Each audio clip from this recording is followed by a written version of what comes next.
Então, o que geralmente acontece, né, na entropia? Geralmente, a gente trabalha com conceito de entropia, né, que eu não curto muito, né, mas quando a gente não tem tempo, quando a gente quer fazer um negócio meio desse jeito assim, tipo, ó, é isso aí, a gente pode associar com desordem. But não é a desordem do cotidiano, tá? Não é aquela desordem, digamos, de esculhambação. Daí não, aí isso tá errado. É uma desordem, mas não do senso comum, né? Então, o que seria entropia? Vamos definir assim, ó, que entropia, ela vai ser essa parte aqui, tá? Ela vai ser a constante de Boltzmann vezes o logaritmo natural da multiplicidade. Tá, o que é isso aqui? A constante de Boltzmann é 1,38 vezes 10 a menos 23. Essa unidade é importante, tá? Que é joules por Kelvin.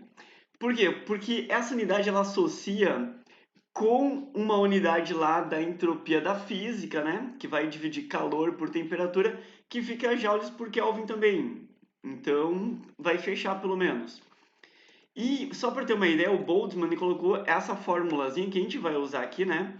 No retrato dele, lá na lápide. Então, se tu pegar a lápide do Boltzmann, vai estar o retrato dele e a fórmula. E esse valor aqui, tá? Que é esse ômega, ele é a multiplicidade. Daí essa é a parte importante, tá? Se tu conseguir entender isso, você entende o resto da aula, que é assim, ó. A multiplicidade, ela é simplesmente o número de microestados que um macroestado pode ter. Eu sei que essas três palavras podem soar um pouquinho diferente assim para vocês, né, do cotidiano, que é o normal que estão acostumados quando vão estudar entropia, mas eu vou tentar deixá-las mais fáceis, tá? Então nós vamos começar assim, ó, primeiras definições. Vamos começar assim. Entropia ela mede o número de microestados, que é a possibilidade de posição, movimento, vibração, que uma espécie química, por exemplo, átomos, moléculas, íons, existe em um macroestado. Eu já listo para vocês o que é micro e macro, e isso eu posso associar diretamente com a multiplicidade, tanto que a gente tem uma fórmula que relaciona as duas, tá? Basicamente, a multiplicidade é a entropia. Agora, olha só, como geralmente a gente aprende isso, né? Que a entropia está associada com a dispersão da matéria e ou da energia, e por isso que é usada a palavra desordem, tá? Só que essa palavra desordem, ela não pode ser associada com desorganização do senso comum, tá? Por exemplo, tem vestibular que vai dizer, entropia, maior desordem, maior entropia, beleza.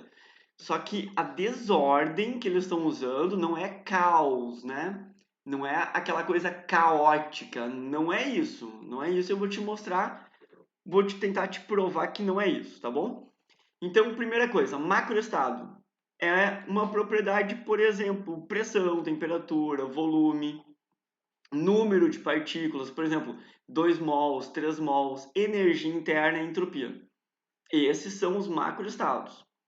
Agora só, é fácil trabalhar com macroestado, né? Com microestado não, porque microestado envolve a energia cinética da molécula, né? E cada molécula tem uma energia cinética diferente, tem uma velocidade diferente, tem uma posição diferente. Mas repara que isso é uma propriedade microscópica, que é muito difícil a gente medir. Ou molecular, né? Ou atômica, ou iônica. Então, o que é, de novo, a multiplicidade, né? É o número de microestados que um macroestado pode ter. Então, como essas palavras podem parecer difíceis, eu vou tentar fazer um desenho e te provar que não é difícil, tá? Vamos começar assim. Eu vou pegar um sistema que ele vai ter 4 moléculas gasosas em um recipiente, que será dividido em duas partes, tá? Que podem ter 4 macroestados e cada um com as suas multiplicidades. Tá aqui o desenho. Dá uma olhadinha. Vou imaginar o seguinte, tá? Isso aqui vale tanto para energia, e aí tu pode pensar que a energia está se dissipando aqui, como para moléculas gasosas, que elas também fazem isso, né? Então imagina o seguinte, eu tenho 4 moléculas aqui gasosas, e cada molécula é diferente uma da outra, só para a gente treinar assim de um jeito didático, tá? Qual é a primeira possibilidade que eu tenho? Que as 4 moléculas, já que eu dividi o meu recipiente em duas partes, né? Eu posso ter as 4 moléculas de um lado só. Então, isso é um microestado, né? As 4 moléculas de um lado só, e corresponde a um macroestado, que são as 4 moléculas de um lado só. Agora eu quero um outro macroestado. Eu quero 3 moléculas de um lado e uma do outro lado. Então, quantos microestados existem aqui? Bom, considerando que as moléculas são diferentes, né?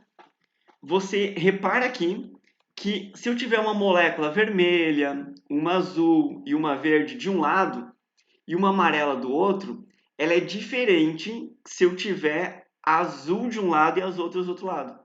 É diferente se eu tiver a verde de um lado e as outras de outro lado. E se eu tiver a vermelha de um lado e as outras de outro lado.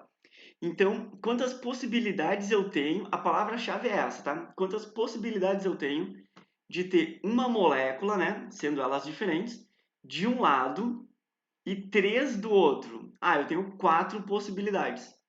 Então, quantos microestados tem aqui? 1, 2, 3, 4 microestados. Qual é o meu macroestado? Meu macroestado é esse. 3 moléculas de um lado e uma molécula do outro lado. Tudo bem? Deixa eu só ver aqui.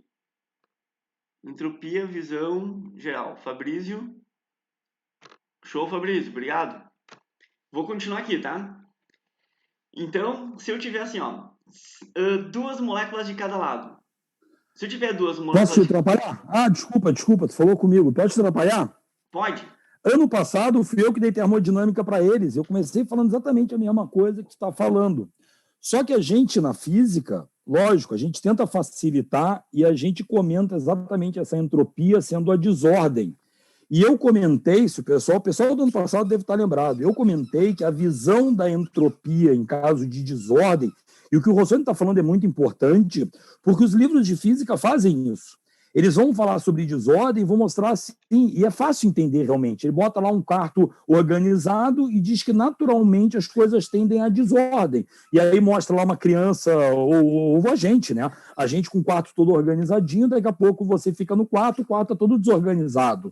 Então ele mostra que a natureza tende à desordem. Essa é uma forma fácil da gente entender, que, na verdade, tudo tende a um sistema mais desorganizado natural.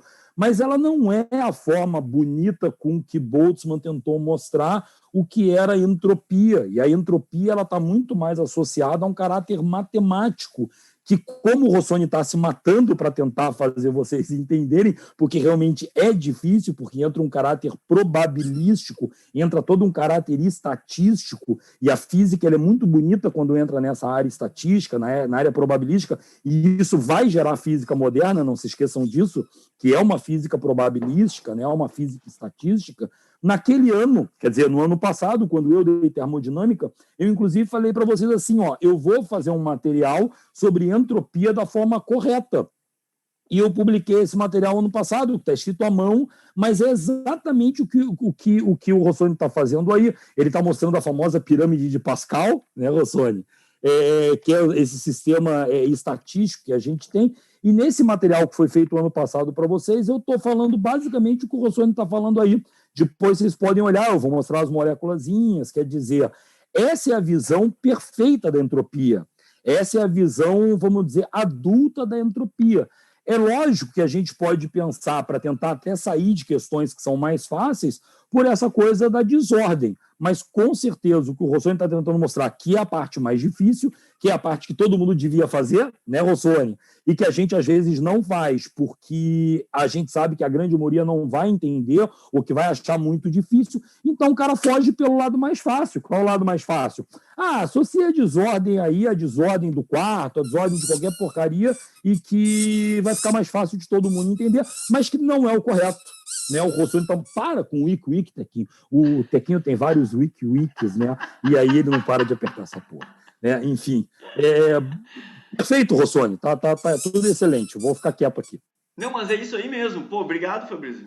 É isso aí mesmo. Eu não queria falar tanto dos livros. Ah, os livros didáticos estão errados, né? Ou não sei o quê. É que eles abordam uma forma mais didática ainda, parece, para quem está começando. Mas pode falar, porque eu meto pau. Eu meto pau em livro didático, a gente conversa muito sobre isso, né, Rossoni? Eu sou amigo do Rossoni, tá? Eu não só encho o saco do Rossoni, gosto muito do Rossoni e a gente conversa muito. Como eu acredito muito no Rossoni, né? A gente entrou 3, 4 da manhã discutindo química e física, né? E os livros, infelizmente, muitos livros didáticos, para tentar facilitar. É aquela história da super interessante, né? Mundo estranho, para tentar facilitar uma coisa que não pode ser facilitada, que não é tão simples assim de facilitar, o cara começa a cagar nos conceitos. E aí a coisa se torna entendível, vamos dizer assim, mas está errada. Não é para ser dessa forma. E muitas vezes a gente vai fazer dessa forma para tentar facilitar o que Boltzmann tentou explicar sobre entropia. Só para comentar, por fim, já vou embora, tá? Que Boltzmann, infelizmente... Tu vê que Boltzmann ele não foi aceito na sua época. Eu comentei isso ano passado para a moçada. Boltzmann é um cara sensacional. Boltzmann é o pai da termodinâmica. Ele vai fazer muita parte de toda a mecânica probabilística. Ele vai entrar na física moderna. E Boltzmann, como ele não é aceito na época por ser um gênio, o cara é um gênio, mas ele não é aceito. Ele tem muita depressão e ele acaba se matando. Né? Por isso que na lápide dele tem a equação da entropia de forma bonita, né? Que é esse logaritmo, né? de possibilidades, e ele é um cara que, infelizmente, lógico, ele se mata mais velho, mas ele não foi aceito na época dele, porque ele é uma pessoa que pensa muito longe de todas as pessoas na época dele. Né? Vai, Rossoni. Tá, Fabrício, fica aí só até o demônio de Maxwell, pode ser? Eu vou ficar. Tá, então olha só. Essa parte aqui que eu estou explicando para vocês é tudo uma questão de probabilidade, tá? Por exemplo, qual é a probabilidade que eu tenho de ter 2 moléculas de cada lado, se eu dividir a sala ou o recipiente em 2? Ah, são 6 possibilidades. Então, isso aqui é a multiplicidade. O que quer dizer? Que são 6 microestados que esse macroestado aqui de baixo pode ter. Então, se eu te perguntar assim, ó, quantos macroestados tem? Ah, tem 5 macroestados, que são esses 5 macroestados aqui. Agora, quantos microestados tem esse macroestado? 1. Esse macroestado aqui tem quantos microestados? 4. Esse macroestado aqui de baixo, né, tem quantos microestados? 6. Isso eu posso tentar representar para moléculas gasosas num triângulo de Pascal, que o Fabrício já falou e deu spoiler aqui. Ó, para quem não sabe o que é um triângulo de Pascal, é assim, tu tem que começar botando o número 1 aqui em cima, e tu vai botando sempre o número 1 assim nas laterais, Posso tá? interromper? Pode. O que é spoiler? Hã? O que é spoiler? Eu sou um cara velho, né, meu? Não sei essas coisas modernas. Spoiler eu fiz Como assim você não sabe o que é spoiler? Óbvio que não, né? Eu sei o que é motor, engrenagem, motocicleta, pneu. O que eu fiz de errado quando eu fiz um spoiler? Não, spoiler é algo que tu sabe que vai acontecer e tu conta antes. Ah, é quando o escroto conta o final do filme. É tipo isso aí. Isso é um spoiler. Então eu fui escroto. Conclusão. Não foi. Tá bom. Não foi, porque nessa aqui tu não conhece o meu slide, né? Então tu nem sabia a princípio que eu ia falar de triângulo de Pascal. Olha que massa. Mas tá bom. É porque então, realmente, olha só, para quem nunca viu... Eu só fui meio escroto. Tá, tchau, fui embora. Não, fica. Olha só. Esse triângulo de Pascal aqui, tu faz assim, ó. Você soma os dois números aqui imediatamente em cima e tu tem o número de baixo, tá? Tu soma os dois números de cima e tem imediatamente o número de baixo, tá vendo? E assim tu vai montando o triângulo de Pascal. Eu ensinei para minha sobrinha, cara, de 15 anos, sei lá, nem 15 anos, de 8 anos a montar um triângulo de Pascal incrível, gigante, e ela conseguiu. Só tem que ficar botando o número 1 aqui na lateral. Então funciona assim, tá? Para as moléculas gasosas, o triângulo de Pascal ele é perfeito. Porque se eu tiver assim, ó, 4 moléculas gasosas, olha só, 4 moléculas, eu tenho 5 macroestados. Considerando o desenho do lado aqui, né? Eu tenho 5 macroestados. E aqui tem bem certinho o número de microestados que possui cada macroestado. Vocês entenderam essa paranoia? Ó, pelo triângulo de Pascal, eu consigo prever que se eu tiver 8 moléculas, se eu dividir um recipiente em 2, eu vou ter 1, 2, 3, 4, 5, 6, 7, 8, 9 macroestados. Tá, e quantos microestados tem esse aqui? 70. Quantos microestados tem se tiver as 8 moléculas num lado só? Apenas um. Tá, do que acontece com isso? Eu vou dizer umas palavrinhas aqui que eu preciso para deixar o... Só deixa eu ver se tem pergunta aqui no chat ou não. Ou é só risada? Por isso que deve... Tadinha, deve odiar o tio. Não, cara, ela gosta, a princípio, eu acho, pelo menos.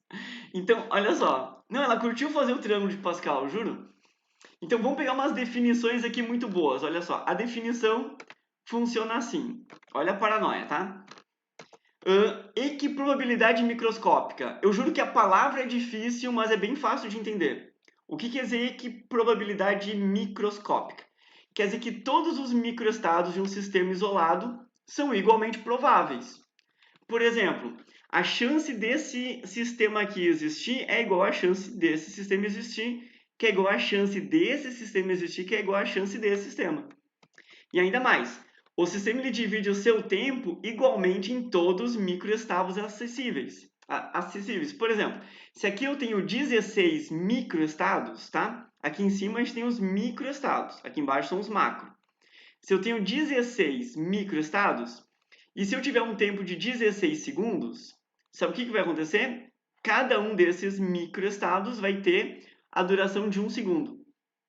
Se eu tiver 32 segundos, cada um desses 16 microestados vai ter a duração de 2 segundos. Isso é uma hipótese fundamental da mecânica estatística, tá? Num sistema isolado, em equilíbrio térmico, todos os microestados, estou falando de microestados, acessíveis são igualmente prováveis. Então, isso é uma das hipóteses, né? Agora, vamos para o princípio do balanço detalhado. Eu prometo que só o nome é difícil, mas para entender é fácil. O que é esse princípio? Ele diz assim, que existe uma reversibilidade microscópica. Como? Esse aqui, esse microestado, ele pode virar esse microestado, que pode virar esse microestado. Só que isso é reversível. Esse microestado pode virar esse também. Então não tem problema qual vai virar qual. Inclusive, pode-se passar de um microestado A para o microestado B, assim como eu posso passar do B para o A. E a mesma probabilidade disso acontecer. Agora, olha só a parte mais importante, tá? Para a gente entender entropia. Começa agora.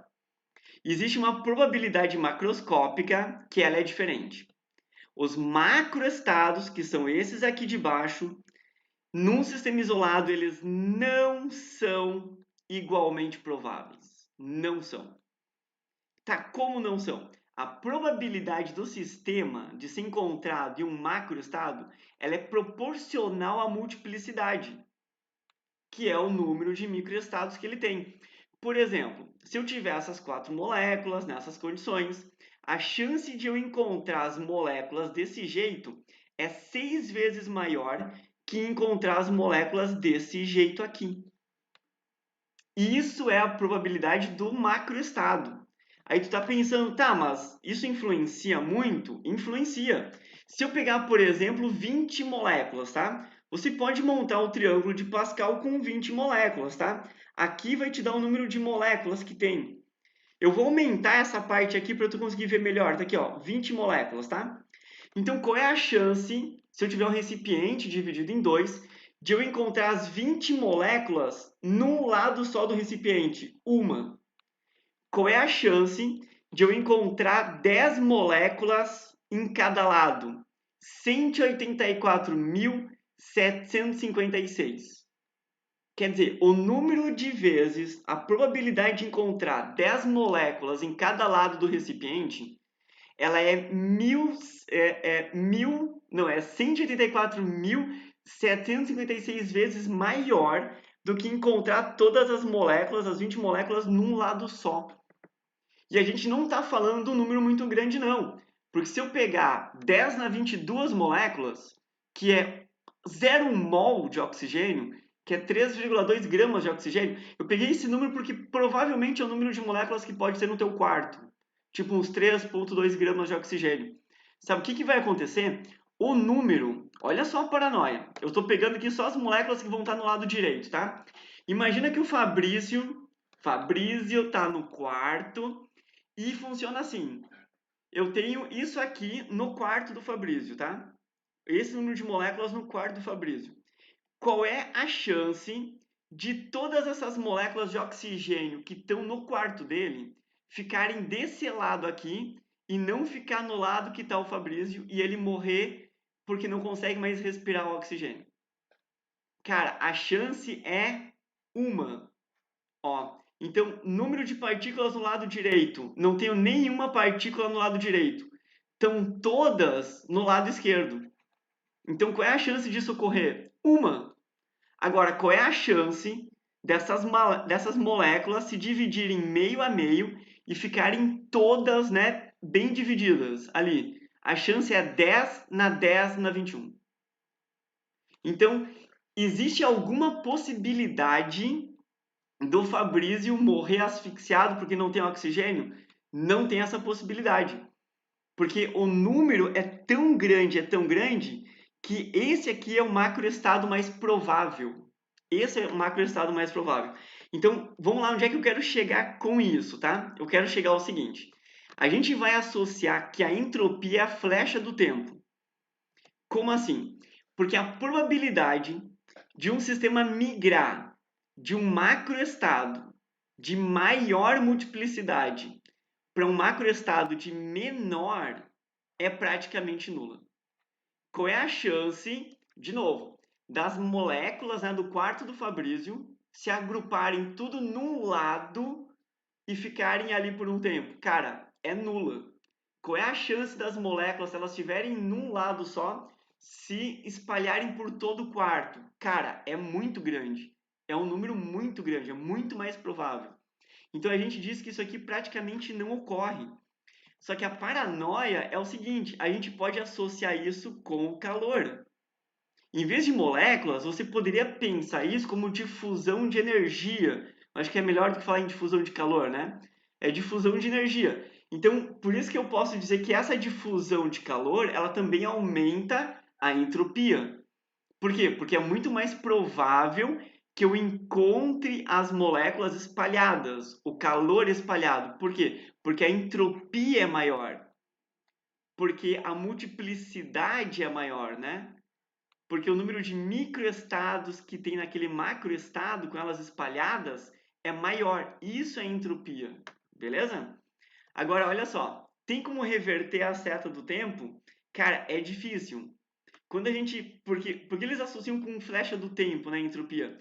Porque se tu diz assim, reverter a seta do tempo, né? Fazer o tempo voltar para trás, por exemplo, seria equivalente a diminuir a entropia.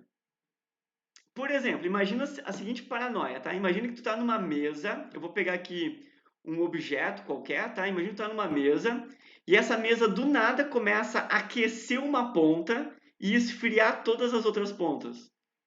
Isso é diminuir a entropia, porque você está indo para um estado menos provável que tem um microestado menor do que se eu espalhar energia. Aí o que acontece?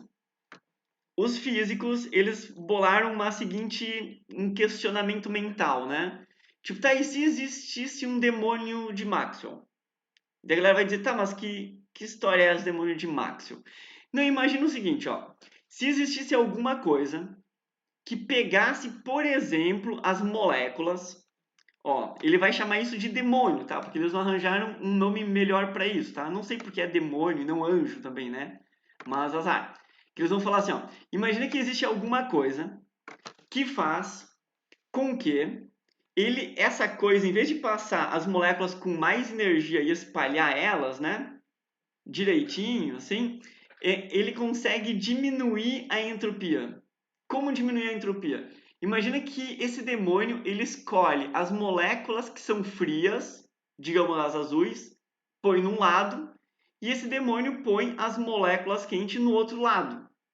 Por exemplo, a mesa, que estava na mesma temperatura, né? Ela simplesmente começa a aquecer num lado e esfriar no outro lado. Ou as moléculas, né? Imagina aquelas moléculas lá do quarto do Fabrício, né? Que estavam bem espalhadas. Esse demônio vai ali, simplesmente, e coloca todas as moléculas num canto só e o Fabrício morre asfixiado. Será que não existe esse demônio? Daí a entropia seria diminuída. Só que, olha só, será que isso realmente pode ocorrer? Então, agora nós vamos cair na termodinâmica. É o seguinte, o que importa, na verdade, é a entropia do universo. Porque se você falar assim, o sistema, a gente criou um demônio e o sistema diminuiu a entropia. Só que o que acontece? O demônio é a vizinhança do sistema. E se o demônio é a vizinhança do sistema, por mais que o sistema tenha diminuído a entropia, o demônio aumentou a entropia dele ao fazer isso. E aí a entropia do universo aumentou. Então, mesmo se eles criassem, tá? Essa brincadeira, digamos, mental de criar um demônio, né, de Maxwell, o que importa é a entropia do universo. Então, tu até pode dizer assim, mas teve um caso que a entropia do sistema diminuiu e a reação ocorreu igual. Tá, então é porque teve o demônio. E a entropia do demônio aumentou, inclusive, mais do que a entropia do sistema diminuiu, porque a entropia do universo aumenta. E é por isso, né, que é horrível falar isso, né? Tipo, fecha a janela para o frio não entrar. Não tem como, né? Tipo, segundo a lei da termodinâmica, é o calor que sai, né? Então, eu vou cair na termodinâmica agora, e aí qualquer coisa o Fabrício me ajuda. Olha só. A termodinâmica, nós vamos deixar a terceira lei da termodinâmica, porque eu acho que ela vem antes da segunda, mas tudo bem. A terceira lei da termodinâmica diz assim, que a entropia ela é igual a zero quando uma substância pura, para começar, não pode ser mistura, tem que ser substância, na forma de um cristal perfeito, porque se não for um cristal perfeito em impureza, ela já é uma mistura, daí já não vale. Tem que ser um cristal, porque se eu diminuir a temperatura até 0 Kelvin, esse cristal eu tenho certeza que ele vai passar de gasoso para líquido, para sólido. Então a entropia é igual a zero quando eu tiver essa substância pura no cristal perfeito e está numa temperatura de 0 Kelvin. Porque se eu tiver numa temperatura de 0 Kelvin, zero absoluto, tá?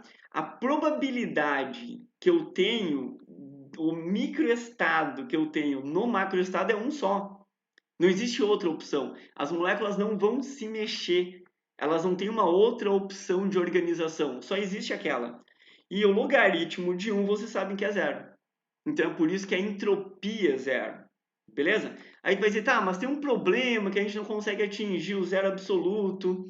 Então você pode reescrever assim, tá? A entropia de uma substância pura tende a zero se a temperatura tende ao zero absoluto. Então pode ser assim também que eu vou entender.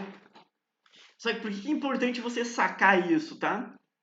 Essa história da entropia real. Porque assim, já me perguntaram, cara, por que o carbono, por exemplo, né, na sua forma alotrópica mais estável, no estado físico previsto em tal temperatura, é diferente de zero? Por exemplo, por que o carbono grafite tem entropia 5,69? Galera, porque assim, mesmo no estado sólido, os átomos de carbono, eles conseguem vibrar.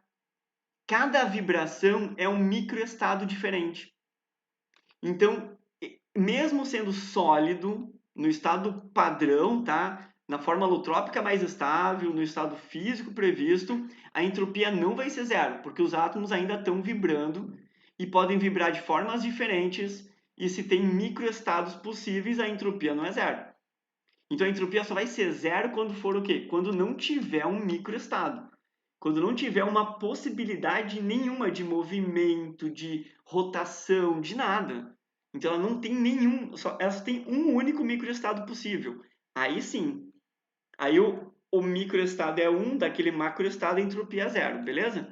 E é por isso que é difícil ter uma substância que a gente vai ter o S igual a 0. Provavelmente nas suas questões não vai aparecer isso. Show?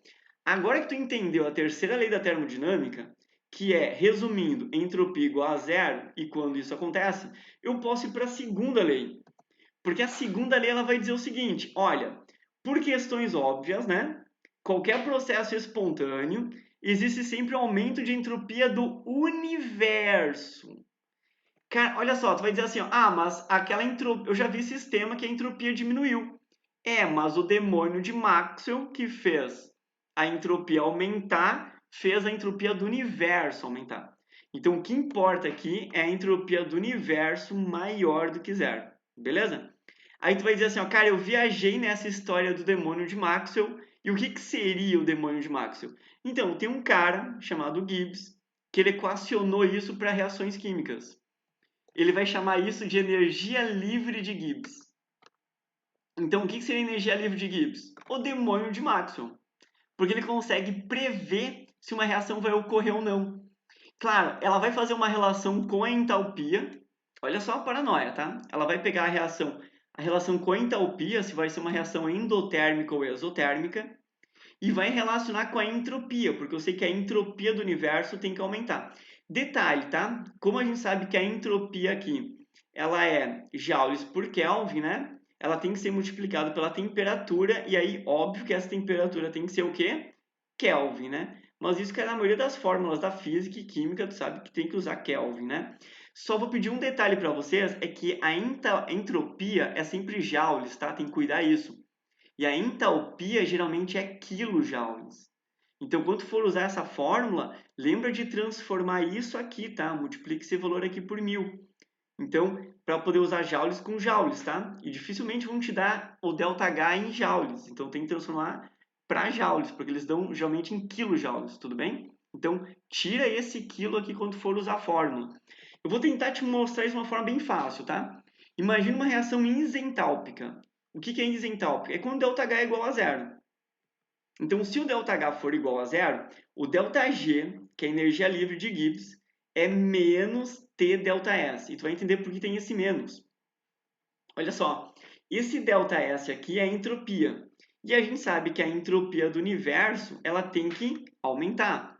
Ela tem que ser maior do que zero. Por exemplo, as moléculas, né, que estão todas num lado só ali do quarto Fabrizio, a tendência é elas se espalharem e aumentar a entropia. Beleza? Então, isso sim. Agora, tem a chance delas espalhadas irem para um canto? Não tem a menor chance. Beleza? Tá, então, se a entropia aqui, se a entropia é maior do que zero, como que vai ficar o nosso ΔG? Menor do que zero. Por quê? Porque como a temperatura aqui em Kelvin não é negativa, por razões óbvias, né? Eu vou ter o ΔG menor do que zero para reações espontâneas. Cuida que quando o ΔH é negativo, né? A gente chama isso de exotérmica. Exotérmica. Se eu tiver o ΔG negativo, é exo também, só que chama de exergônicas. A Federal do Paraná coloca isso às vezes, tá? Exergônicas. Eu posso fazer o resuminho, mas eu só gostaria que tu entendesse o porquê que o ΔG menor do que zero são reações espontâneas. Uma coisa é reação exotérmica, tá? E outra coisa é reação espontânea. Então, a reação espontânea eu tenho que associar com a exotérmica e com o ΔS. Combinado isso? Ó, resuminho do ΔG, se você estiver viajando demais, tá? Eu vou colocar aqui. Ó, é a energia total disponível para realizar um trabalho. Digamos, é o demônio de Maxwell lá. Se o ΔG for menor do que zero, ele é espontâneo. Basta botar o ΔH igual a zero, né? Que tu vai lembrar disso. E são chamadas de exergônicas. Eu posso ter o ΔG igual a zero, que é para equilíbrio químico, e eu posso ter o ΔG menor, quer dizer, maior do que zero, para reação que não é espontânea, também chamada de endergônicas, né? Só não vai confundir exergônicas com exotérmica, né? E endergônica com endotérmica. Beleza? Tá, essa aí é mais ou menos a visão geral de entropia, energia livre de Gibbs e a associação que a gente tem com a termodinâmica, beleza? Fabrício, gostaria de comentar alguma coisa? Pode corrigir também, cara, sem galho. Não, imagina, Rossoni, excelente tua aula. Excelente, eu teria até medo de fazer o que você faz, que é entrar no caráter probabilístico. Eu sei que eles estudam matemática, mas é porque entrar numa área perigosa, né? E você vê como, assim, só comentando, você vê como a gente está falando de pessoas que são pilares de uma física, que a gente chama de física clássica, e que depois vai se transformar na física moderna, e esses caras são também todo o início da física moderna, eles fazem parte no que eles trabalharam. Você acabou de falar simplesmente de Maxwell e de Boltzmann, né? Só faltou falar sobre Newton, e que nem precisava falar sobre Newton, porque tudo que a gente falou está associado à mecânica, à agitação dessas moléculas, né? Eu mostrei no material de termodinâmica que eu mandei para eles ano passado, eu mostro como se cria a termodinâmica a partir da teoria cinética dos gases, que são aquelas moléculas se batendo, né? Gerando força, gerando pressão. Então, nessa explicação do Rossoni, que foi excelente, brilhante, a gente simplesmente colocou os 3 pilares da física, que é a termodinâmica de Boltzmann, todo o eletromagnetismo de Maxwell. Não esquece que Maxwell, né, esse diabinho de Maxwell é o pilar de todo o eletromagnetismo, né? Então Maxwell é um cara extremamente importante para a física, e a mecânica newtoniana, que não foi tão comentada, mas ela é a base de tudo que a gente está falando, porque a gente está falando de agitação térmica, a gente está falando de moléculas batendo, que é a base de toda a termodinâmica. Então, nessa aula do Rossoni, ele simplesmente colocou os 3 caras, ou 3 dos mais importantes físicos de toda a física clássica, e que vão ser a base para a física que a gente tem hoje em dia. Quer dizer, eu não tenho que falar mais nada, eu já admiro o Rossoni um monte, né, como químico, como pessoa, que ele é uma grande pessoa, né, ele me ajuda muito. Eu queria ser, às vezes eu falo para ele, né, eu queria ser metade do que ele é em sala de aula. Então ele realmente é um físico brilhante, uma pessoa sensacional, né? E foi um prazer participar dessa aula, porque realmente você mostrou a parte probabilística da termodinâmica de forma muito bacana, né?